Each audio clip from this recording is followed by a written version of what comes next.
This podcast is supported by listeners like you. We're grateful for your tax-deductible donation at newthoughtphilly.org or the link in the episode description. A practical prayer is a prayer that works. These discussions between Reverend Bill Marchioni and Carol Lawrence dive into the details of how it works and how to work it. Reverend Bill is a New Thought minister and the author of Practical Prayer for Real Results. Your new life begins with a new thought. Carol Lawrence is on a spiritual quest, finding the New Thought teaching after decades on the pulpit in 3 different traditional denominations. I've got some questions. Together, they're exploring the philosophy and activities that come together from many of the world's religions to create the practical spirituality that is New Thought.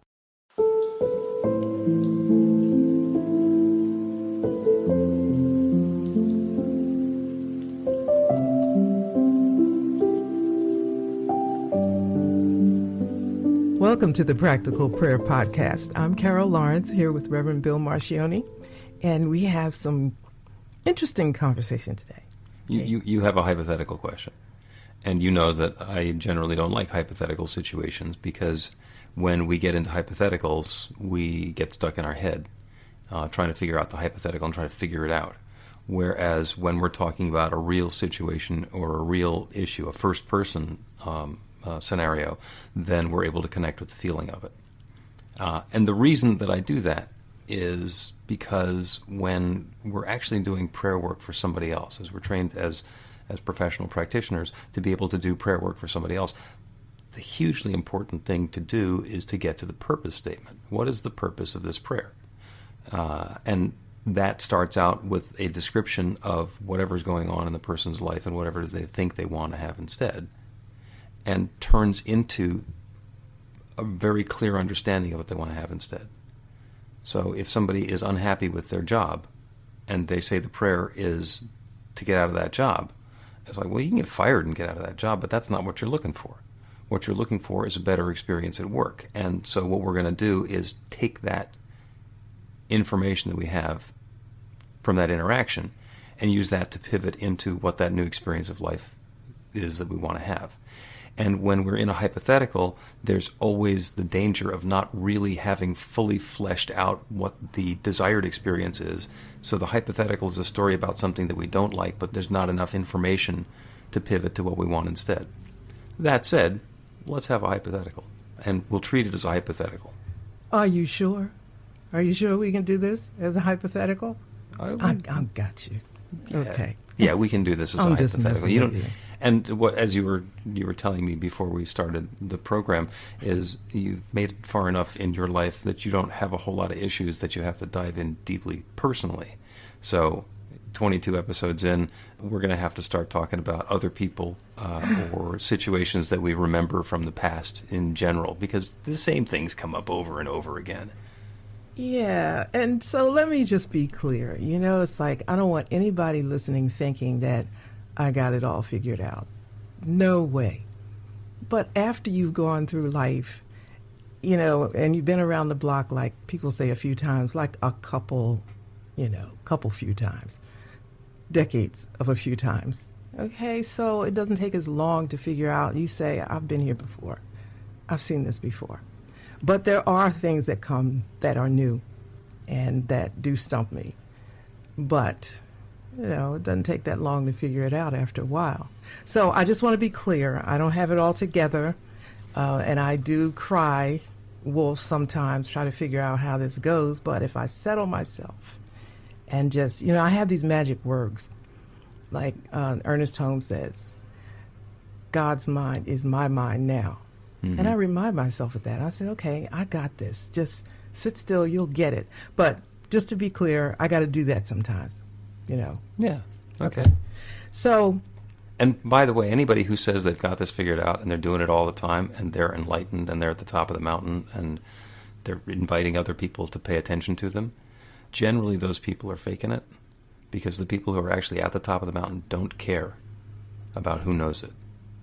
Yeah. Because they're completely connected to the oneness and they understand that everybody is. And they're the ones that we name religions after. Okay. So here's the hypothetical, sort of.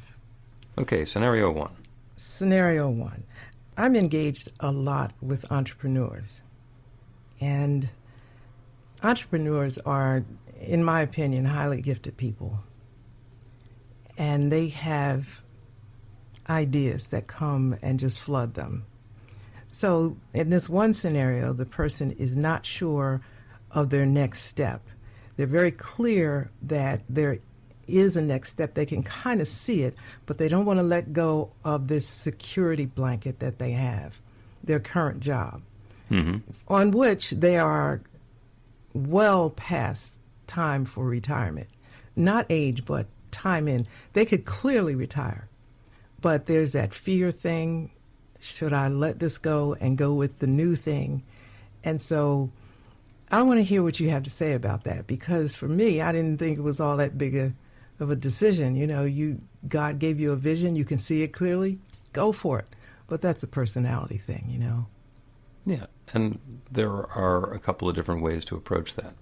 And we can talk through it and find out exactly what it is that they're holding on to in the old job, because there's security in the job that they've been doing for a long time, especially when they're ready to let it go or to move beyond it. There's nothing new that's coming up for them. It's the familiarity. It's the familiar with the old. And entrepreneurship, which I've done a few times, is risky. There's no guarantee that it's going to work, even when it's fired by a vision. So in the entrepreneurial endeavor, it is possible that it will fail. It's possible that this great idea is not that great of an idea, or that it's a great idea that will not have an audience or a market or whatever it happens to be. There's the possibility that the entrepreneurial activity, there's a word to pronounce, the entrepreneurial activity will involve a lot of hard work that feels like struggle. So to acknowledge that stuff is real, and to consider that as well, rather than say, I got this entrepreneurial idea, of course I can do that. To own all the implications of what it will mean to do this new activity, and then to own what it's going to be like to let go of the safe past experience, the current job, and what it turns into is a leap of faith. And the prayer that we will do is, I like to pray for divine guidance in my next perfect steps, and also taking them. Because there have been times when I and other hypothetical people have been sitting on the purple pillow and knowing exactly what to do next and then not doing it. And we call it procrastination, or we call it delay, or we call it whatever it is, but it's pray and move your feet. When that guidance shows up, to have the inspiration be so solid that I now know this is my next perfect step and I have to take it. And maybe the next perfect step is for this potential entrepreneur to say, I'm not willing to put in the effort. I don't have the patience or the desire for the risk in my life right now. And I want to be able to focus my energy on something else that's going to bring me peace of mind and harmony and success and joy and love. Sometimes running and completing a marathon is a tremendously exhilarating experience. And sometimes staying home with the family and watching a movie is better than going out on training runs every day for a year. And there's a balance point there. And I can't say that one is better than the other. They're both good in different ways, and that's where the guidance and the fit comes in. It's, I want to be engaged in an activity that's going to support me, and that I'm going to be getting joy out of, and that's going to share my gifts well. That's a lot. So if I'm hearing you correctly, getting out of the place of being stuck to make the next move, even before you pray, it's sort of in the purpose the purpose statement where it winds up being huge there. Yeah, so are you fearful of letting go of the old, or are you fearful of what you have to do in the new? It could be both. It could be both. It could be both. And I'll take this hypothetical situation and turn it into a real one, because I had an experience just like this. I have long experience in technology, and I had been running a direct marketing company from home, and my specialty was multi-channel, but the part that we made money on is personalized postcards. And about 2014, 2015, putting postcards in the mail really fell out of favor. So the business wasn't doing well, and I needed to do something different. And I opened myself up to new possibility and went and recruited myself at a tech company, basically by having a meeting with the CEO and saying, there are things that you spend your time on that if your board finds out you're spending your time on, they'll be really annoyed because you should be spending your time on more important things. I said, I'll do those things. And I invented the job for myself, and I spent 5 years there. And the company changed and morphed and transformed, and I was a solutions architect. Then one of the millennials who was working there as well gave notice, and suddenly they wanted me to do his job plus my job, and I didn't have the skills to do his job. And along the way, I'd really wanted to do more, be more focused on ministry, but of course there wasn't the income in ministry that was coming in from the technology job.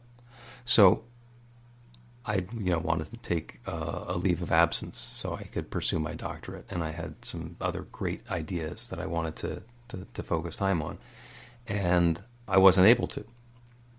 And so after 5 years, when Michael left the company, they put me in a position where they needed me to double down on the company. And even if they had paid me more, I didn't have the time. I was already working a full-time job in ministry and a full-time job at a tech company. So the question for me became, what do I do? And I was just in a complete quandary. I had no idea what to do. So I got together with a minister friend of mine, a practitioner, and I said, let me just lay out the scenario for you and get your take on it. And after explaining the story, he says, so let me understand this. You want to know whether you should leave your day job and go pursue your passion in ministry, or if you should stay in both and struggle. And I said, oh, well, when you put it that way, it's pretty easy. And left the day job, and then had a pandemic, and so here we are. And I probably would not have left the tech job of my own accord at that point, except the changes happened and the guidance was very clear. This is what I have to do. So was it uncomfortable to give up the salary? You bet. Was it uncomfortable to step out and say, I got to take care of this stuff myself and do it in the ministerial work? Absolutely. And that was the leap of faith. And at that point, I was forced to leap. This is perfect because you took the leap of faith, which was not that long ago. And then the pandemic came. Mm-hmm. So as soon as you took the leap of faith, you could sort of take a sigh of relief and say, okay, I jumped. Now I got to go with this. But then the pandemic came. Bang. Did that make you question the decision at all? All of it has made me scratch my head, because one of the things that I was doing, and I'm making things, pushing all the levers. So growing the New Thought Philadelphia community, building up practical prayer as a thing, making myself available as a wedding officiant and to do memorial services, and some at the bridal fairs in January of 2020, and then nobody's getting married for a year and a half. And it took until summer of 2021 before it even made sense to start doing that again. So in the meantime, I'm sitting there on hold wondering what's mine to do. One of the things that I did, and this was in March of 2020, is started doing twice-a-day meditations, and we did them on Zoom. And it turned out that because of my tech background and the fact that I had been doing Zoom meetings 5 times a day for 5 years, I actually knew something. I had some experience. I wasn't intimidated by it. I knew how to set up all the stuff. And so I was able to pivot and transform that into something that was really helpful and expand my community to the point where there are people who come onto the meditations from Tokyo and from Portugal and from all over the United States. And the community got much bigger. And it's opened to everybody, and it gets to grow in a different way. So was that what I was planning on? No.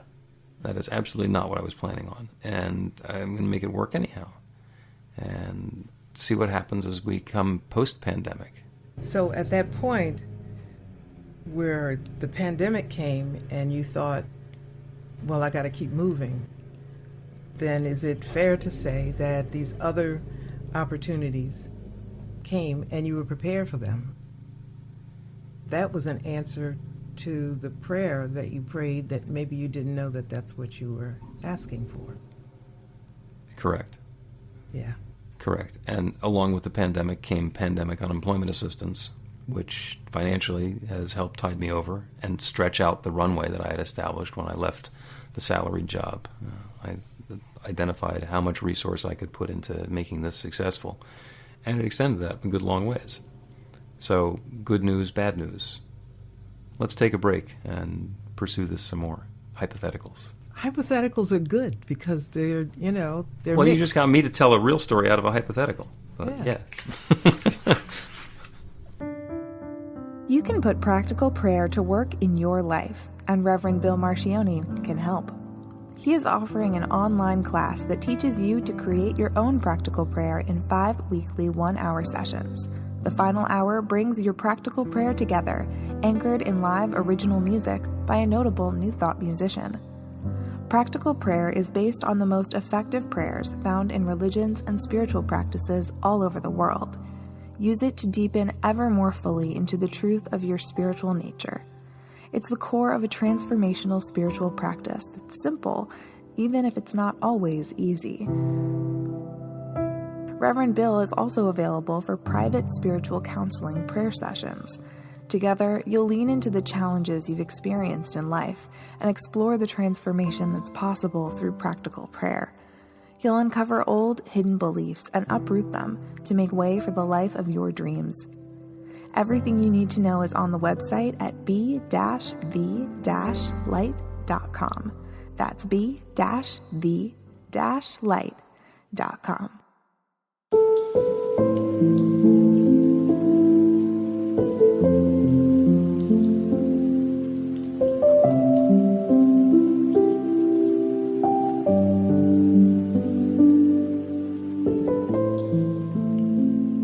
Welcome back to the Practical Prayer Podcast. I'm Carol Lawrence here with Reverend Bill Marcioni. We're going to continue the discussion, which started out as a hypothetical and ended up as a real. Yeah, that's one of the advantages that I have of having done this for a long time and having made as many mistakes as I've made, is you give me a hypothetical situation, a lot of times I can boil it down to a mistake that I've made, and then there's a story. So it's good in hindsight. You can look back on the experience that you shared with us and see how the point of decision went to this, and this. And as I suggested, it may have been the prayer being worked out that you asked for, but you never really know how it's going to work out. It just works itself out. So that's in hindsight. Help me out with, at this point going forward, if someone is at this point going forward and there's decisions all over the place, how do you know? You use the term the next perfect step. Yeah. The first thing we need to do is get our, and I'm going to blame it on the ego. That's a shorthand way of describing the things that we think we know. So when I'm faced with a decision, there's all the things that I've learned about. This is how grown-ups behave, and this is how successful, mature people behave, and these are the things that are acceptable to do, and these are the generally reasonable ways that I've been living my life. And those are all assumptions. Now, in some cases, they're well-founded assumptions. The way that I'm living my life is the way that I want to be living my life. In other cases, the way that I'm living my life is autopilot because of things that I took in and I've never questioned. I've never changed. I've never altered. So what I need to be willing to do is to let go of all of it and only pick back up the things that are going to be helpful to me. Oh, I'm not the sort of person who could ever do that. Oh, I'm not lovable. I couldn't possibly ever X, Y, or Z. And if that made its way into our belief somehow, then that's going to be active and operative. And, for example, I am highly confident that I'm never going to be a famous singer because I don't sing well and I don't enjoy it and I'm not going to put any time or effort or energy into it. And it's possible that if I did, I could learn to sing and I could do it very well. But I don't want to. And at the times when I think I could sing, I consider, do I want to put the effort into that? Is the value that that's going to bring into my life truly worth the effort that I'm going to have to put into it? And the answer for me is no. I don't want to do that. I'm going to put my time and effort and energy into something different that I can be good at, where I can share the gifts that I have in a way that's going to be more harmonious for me and my lifestyle and for the world around me. Because, quite frankly, if somebody were having to listen to me sing, that wouldn't be a gift for them either. Especially since I can book myself to sing in front of the group that's showing up to hear me talk, and that would just punish everybody. I'm just going to take your word for that. That I'm not a good singer? Yeah, you're making that point. Okay. So I need to, when I'm making those decisions, what I need to do is let go of the assumption that I'm not good at singing, and let go of the assumption that I don't want to put the time and the effort into it, and be an open field where I can let that infinite tell me what it is that I really want to do. If I can do that without the prior assumptions or everything that I think I know interfering with it, there might be a way for me to pursue my musical gifts that I'd never thought of before, that I'd never considered. To try something new and to be open to something different, and then I can take a step in that direction. Now, for me, that's probably not going to be singing because I'm not going to go through that process again. But if there's something that I want to be able to do, if I want to practice or do hypnosis, so I've got all of my judgments and all of my thoughts about hypnosis and people who are susceptible to hypnosis and people who do hypnosis and all the rest of that. And in order to move myself into a new position, I have to let go of all of that stuff so I can engage freshly with the notion of hypnosis and how is that going to work for me? Do I want to be a hypnosis client? Do I want to be a hypnotherapist? Do I want to be involved in this? What's my calling in this? What's my gift? How can I share myself in this? This conversation is amazing. It really is. It started out, honest to God, as a hypothetical. And now it's got me being a hypnotist. No, not just you. I'm sitting here thinking, really, I got to say this again. It, honest to God, was a hypothetical. And then as it progressed, I thought about some of the folks that I know that are entrepreneurs. And I listened to your story, and then I'm thinking, is this where I am right now? No, this can't be where I am right now. Like, I don't want to be here right now.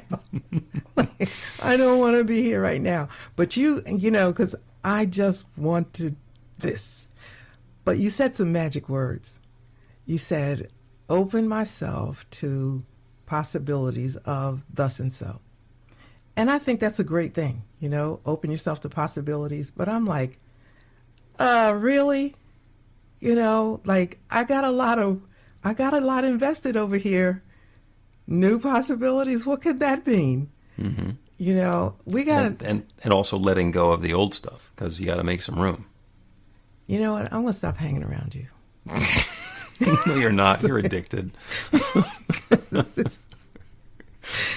It's not that it's work. It's like, because I don't mind the work. Actually, I love the idea of work because it's challenging and you find new things. You work a little bit and then something new opens up.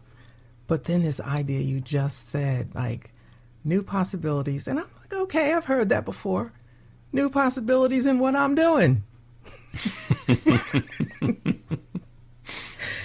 Okay, go. What we're going to talk about is your comfort zone. Because everybody has a comfort zone. And that's where we're living for the most part. And the reason that we live in our comfort zone is because, it's comfortable. And outside of our comfort zone is our growth zone. And it sometimes takes a little bit of growth or expansion or change to get into our growth zone. And sometimes it takes a leap of faith, where we're letting go of what's in our comfort zone so we can be in that growth zone. And what happens is, as we spend a little bit of time in our growth zone, what happens is our comfort zone gets bigger. So now the growth zone is even farther out there. And out beyond the growth zone is the death zone. We are convinced that there are things that if we try them, we're going to die. It's going to kill us. It's going to completely destroy us.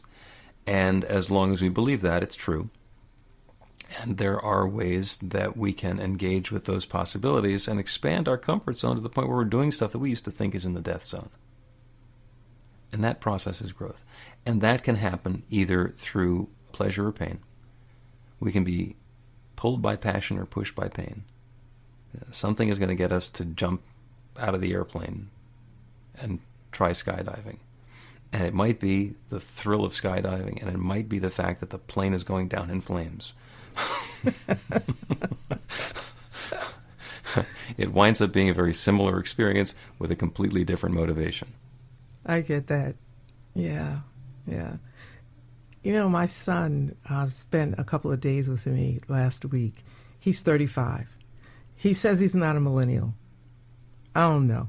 To me, that's where he falls in the way that he approaches things. And I just think it's wonderful. You know, he's just so open and whatever. So whenever he comes, he's just so thoroughly interested in my work. And he likes to come into my studio and my worship place and my puja table. He wants to see everything, you know, and he's all into that. And he wants to take my ideas, whatever. So he'll look at what I'm doing. Let me see this, let me see that. And we'll spend hours together with him wanting to see what I'm doing.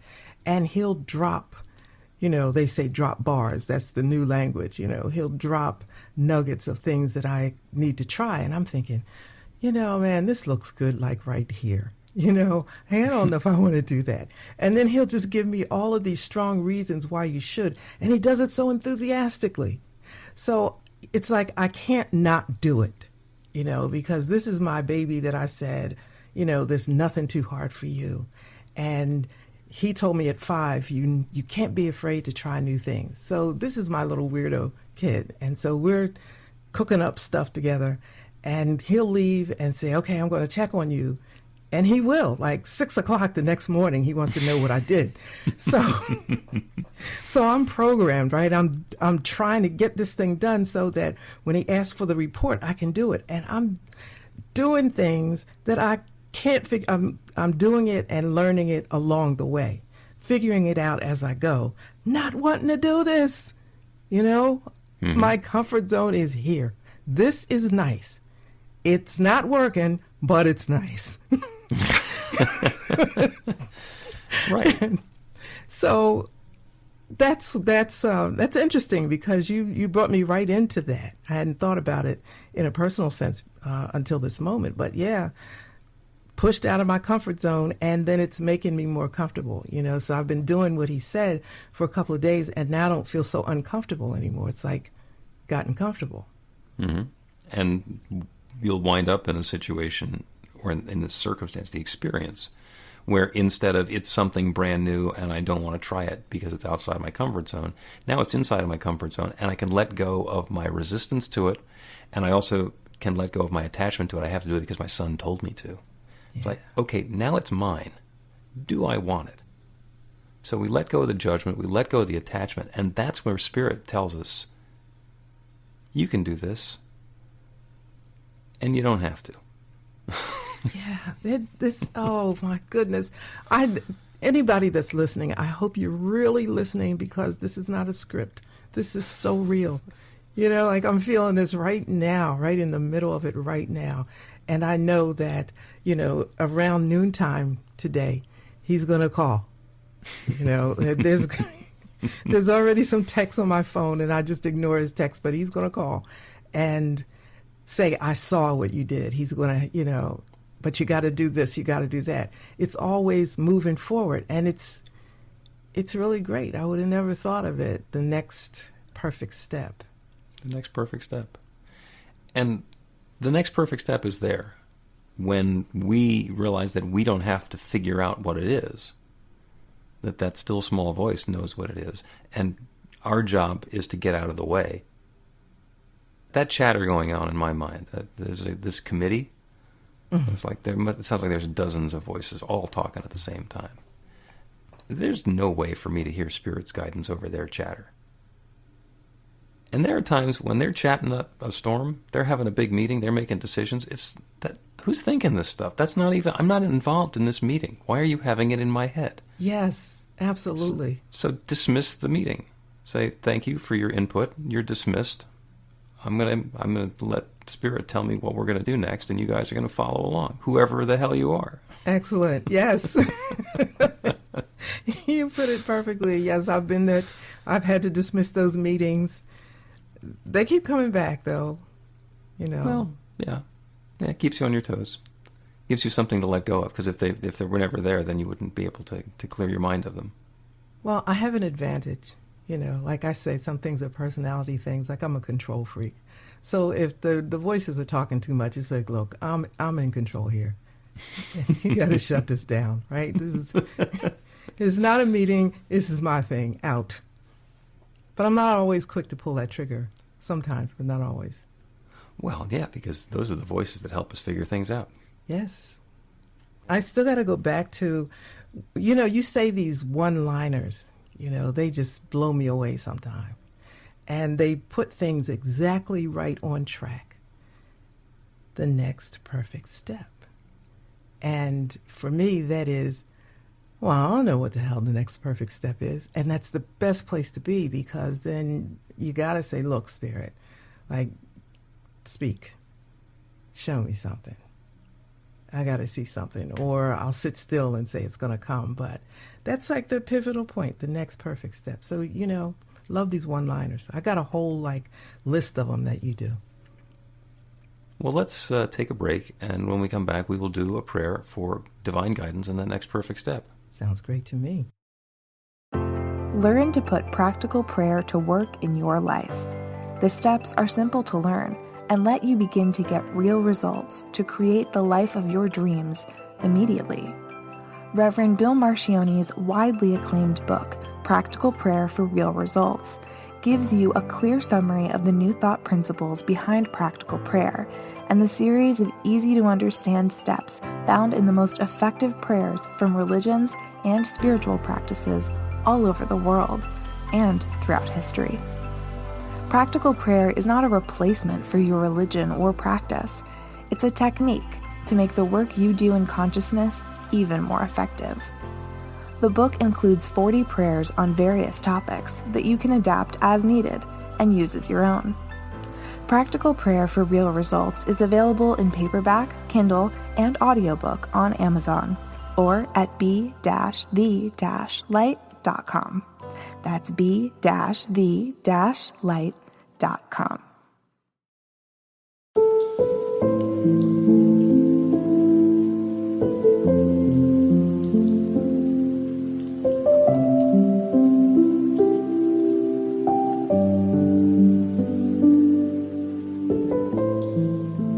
Welcome back to the Practical Prayer Podcast. We had a great discussion, but we're going to pray. Out of all of that, we're going to pray for divine guidance and the next perfect step. Yes, we are. And there's a phrase that's often used in exasperation, but it's going to be the purpose statement of this particular prayer, which is, God knows what I'm doing here. Because usually we throw up our hands and say, God knows what I'm doing here. We're stuck in the middle of a situation and we have no idea the what or the why, and what's the reason that I'm here? God knows why I'm here. But it's also true. God knows what I'm doing here. And when I get myself out of the way, God can tell me. And God can guide me. And God can inform my next step.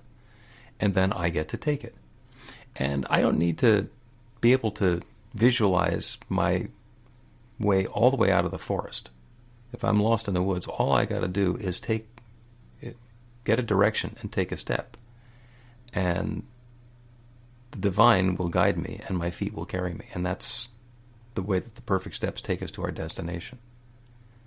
It's an inspiration, some guidance, and a step in that direction, and then some more guidance and another step in that direction. Because our destination may or may not be a straight line from where we are now. There might be some twists and turns. If you are going to be climbing down into the Grand Canyon, for example, it's not going to be a straight line. There's going to be some zigzags back and forth as you descend into the Grand Canyon. If you try and do it straight, then it's going to be very uncomfortable. So the idea is to have the guidance and the action, and the guidance and the action. And so that's what the prayer is today. And this works with whatever it is that we're looking for guidance on. This works for relationship. It works for our job or our work. It works for our health and what it is that we're going to eat, what kind of exercise we're going to do.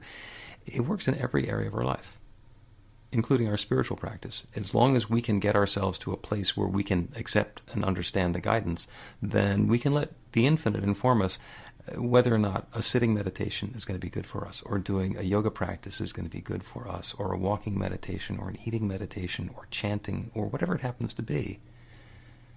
We can invite that deepening in our spiritual life, and the infinite can give us the guidance to try something new. And sometimes we need to go through one or two different processes to get to the one that's going to work for us the best. We don't need to get all the way to the final answer. So for everybody who's listening to this, there's something where there's a little bit of confusion or mystery or uncertainty going on in life. And maybe even if there isn't, there is always the awareness that things could be even a little bit better. So that's what this prayer is for. It is for things getting a little bit better in whatever way that better means to us. So God knows what's the next step. God knows what I'm supposed to do here. And knowing that, and knowing that God, that divine power and presence, has created everything. That is the infinite mind, the divine mind that knows everything. That creative power that has created galaxies, that has created everything that exists, including me, including everyone who is listening. That divine power and presence is sharing itself as all of its creation. That divine mind is the same mind with which I think. The mind of God is my mind now. All of the wisdom, all of the insight, all of the awareness that's available anywhere is available to me, right here and right now, and available to each of us who's listening. It has to be, because all there is that divine mind expressed in all these different ways. We can all trace ourselves back to the one. So that divine mind, that God mind, has within it all of the knowledge, all of the wisdom, all of the guidance that I require now. So I let go of any attachment to how things need to fit together. I let go of any thought that what I've been doing up until now is what I need to continue doing. And I open myself up to that divine guidance. I let go of my attachment to how I think things ought to fit together. I let go of the chatter in my mind that tells me what I ought to be doing, or what I can't stop doing. And I allow that divine mind within me to suggest my next perfect step. I invite the infinite to inform me of what's next, of what's possible, of what's mine to do. And I know that it's unfolding in a way that is clear and obvious and uplifting.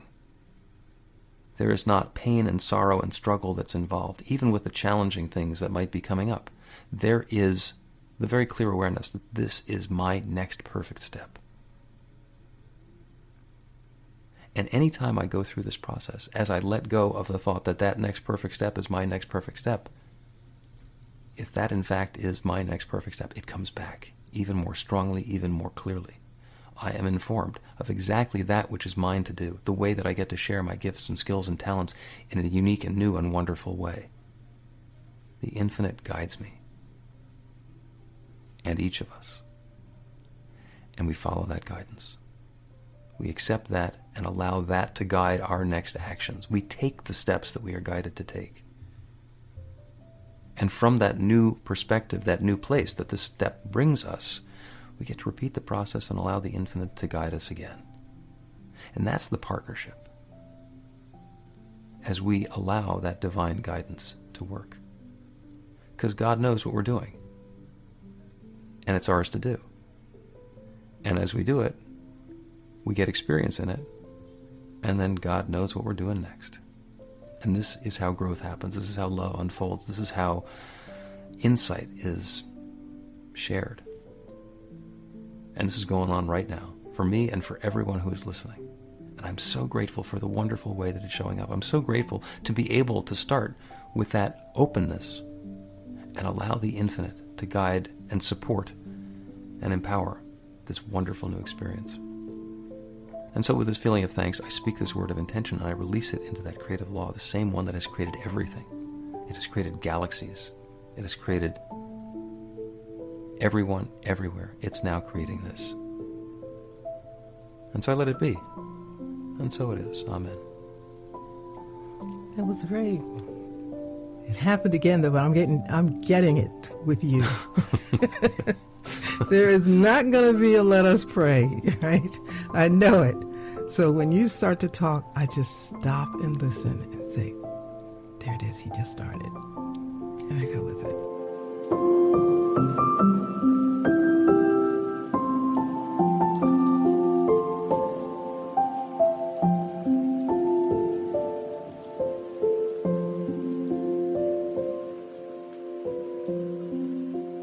The Practical Prayer Podcast with Reverend Bill Marcioni and Carol Lawrence is a production of BeTheLight.com. be-the-light.com. Where you can find more information about practical prayer for real results. Our theme is by Music of Wisdom.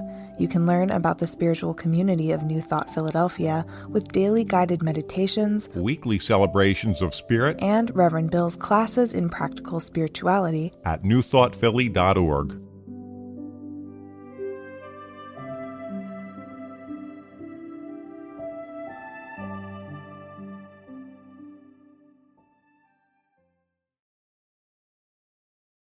This podcast is supported by listeners like you. We're grateful for your tax-deductible donation at newthoughtphilly.org or the link in the episode description.